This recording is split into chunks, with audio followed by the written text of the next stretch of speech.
परिषद बोलवण्याच्या मागचं कारण असं आहे की तालुक्यात माझ्या 2 ठिकाणी सभा झाल्या, शेंदुर्णी आणि पौरमध्ये. त्याच्यानंतर कार्यकर्त्यांचा अत्यंत उत्साह वाढला आणि त्यांनी सांगितलं की भाऊ तुमची सभा जामनेरमध्ये ठेवा. जामनेरमध्ये माझी सभा ठेवली होती, परंतु पवार साहेबांचं हेलिकॉप्टर जायला वेळ होत होता, म्हणून मला जामनेरच्या सभेत पवार साहेबांच्या अगोदर बोलता आलं नाही. त्यांना बोलायचं होतं, म्हणून नाही तर मी सभेतच पूर्ण खुलासा करणार होतो सर्व गोष्टींचा, पण तिथे मी करू शकतो नाही.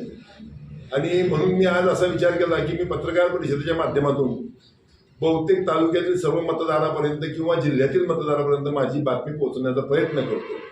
आणि झाला शक्य तर तो होईल, कारण की सभा घ्यायला आता वेळ नाही इतका. तर सर्वप्रथम मित्रो, मी आपलं सर्व पत्रकार मित्रांचं या सभेमध्ये हार्दिक हार्दिक स्वागत करतो. सर्व इथे माझ्या या पत्रकार परिषदेला उपस्थित राहिले त्याच्याबद्दल सर्वांचे आभार मानतो.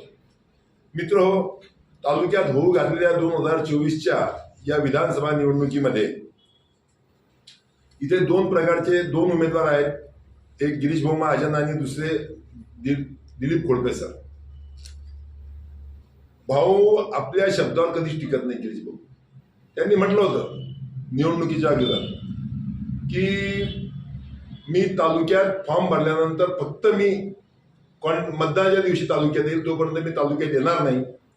आणि मुंबईच्या पक्ष सोहळ्यामध्ये घोषणा झाली होती की गिरीश भाऊ आम्ही तुम्हाला 1,00,000 मतांनी विजयी करू. फडणवीस साहेबांच्या समोर ती घोषणा झाली आणि तुम्ही तालुक्यात फिरायचं नाही, ही तालुक्याची जबाबदारी आमची आहे.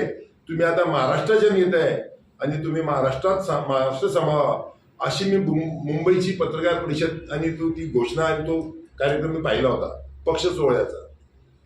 नंतर भाऊंनी इथे घोषणा केली की मी येणार नाही, मी फक्त मतदानाच्या दिवशी येईल. परंतु इतकं ते काय घाबरले मला काही वाटत नाही की ते मतदारसंघ सोडायला तयार नाही. 1 मिनिटं येऊन जाऊन जामनेर, येऊन जाऊन मी रोज विचारतो की भाऊची आज कुठे नांदेडला सभा आहे का, कुठे मुंबईला आहे का, कुठे नागपूरला आहे का, कुठे सभानी जामनेर रोज जामनेर. फक्त इथे जळगाव जिल्ह्यात जवळपास गेले तर 1 तासाभरात 2 तासासाठी जातात आणि परत येतात. मग मुळात ते आपल्या शब्दावर कधी टिकतच नाही. ते म्हणतात मी खोटं बोलत नाही, माझे शब्द तोडत नाही. त्यांनी माझं हे त्यांना आव्हान आहे की तुम्ही म्हटल्याप्रमाणे तुम्ही बोलता तसं वागत नाही, तर कृपया मी ह्या पत्रकार परिषदेतून तुम्हाला आवाहन करतो की आपण तालुक्यात थांबावं, तालुक्यात थांबू नये.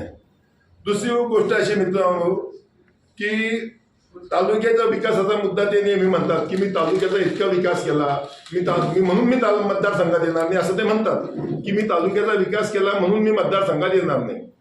अहो, तुम्ही थोरात साहेबांची बरोबरी करता, तुम्ही शरद पवार साहेबांची बरोबरी करता, तुम्ही महाराष्ट्राचे नंबर 2चे नेते म्हणवता. तुम्ही तालुक्यात किती फॅक्टरी आणल्या, किती तुम्ही इंडस्ट्री तालुक्यात उभी केली. त्यांच्याकडे थोरात साहेबांकडे, पवार साहेबांकडे 50,000 लोक, 60,000 लोक, 1,00,000 लोक नोकऱ्यावर आहेत. त्यांच्या इंडस्ट्रीमध्ये स्वतःच्या त्यांनी उभे केलेल्या सहकारी कारखान्यामध्ये. आपण तालुक्यात इतक्या वर्षामध्ये एक सहकारी साखर कारखाना उभं करू शकले नाही, एक सूतगिरणी उभी करू शकले नाही.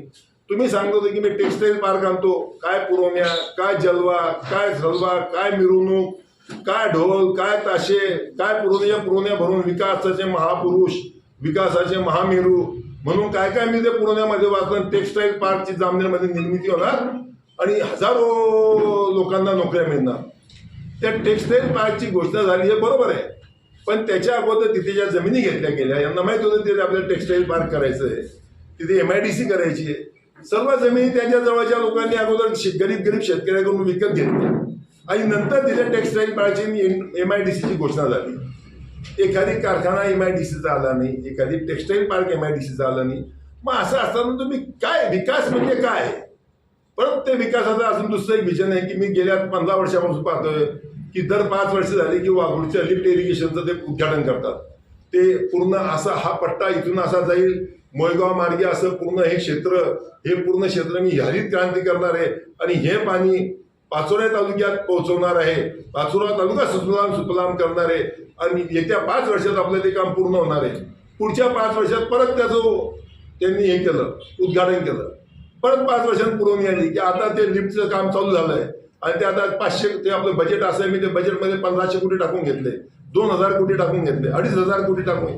काय वल्गना, काय घोषणा, काय अतिशोक्ती होते, कोणत्या कार्यक्रमाची किती अतिशोक्ती करावी, हे प्रत्येकाचा जनतेचा प्रश्न असतो. जनतेचा फसवणूक किती करायची. ते लिफ्टचा विषय त्यांचा सुटला. मग त्यांनी आणला की मी आता टेक्सटाईल पार्क उभी करतो. टेक्सटाईल पार्क ते करू शकले नाही. मग टेक्सटाईल पार्क करू शकले नाही. तुम्ही जामनेरमध्ये तुम्ही आरोग्यमंत्री होतात, तुम्ही मंत्री होतात आरोग्यमंत्री, तुम्ही एक चांगलं हॉस्पिटल जामनेरमध्ये करू शकले नाही.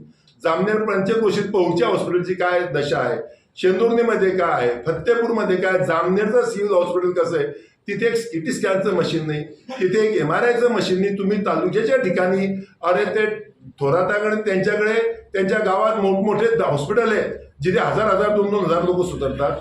ते तुम्ही तालुक्यात एक आरोग्यमंत्री असताना तुम्ही तालुक्यात एक हॉस्पिटल आणू शकले नाही.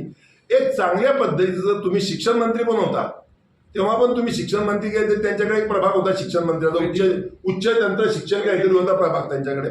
तिथे पण तुम्ही एखादी शाळा, कॉलेज, एखादी कॉलेज तिथे माझ्या जवळच्या शेतकऱ्यांचे 1500 मुलं शिकतील, ते शिकतील ते पण यांना काय मुलं शिकवण्यामध्ये इंटरेस्ट नाही.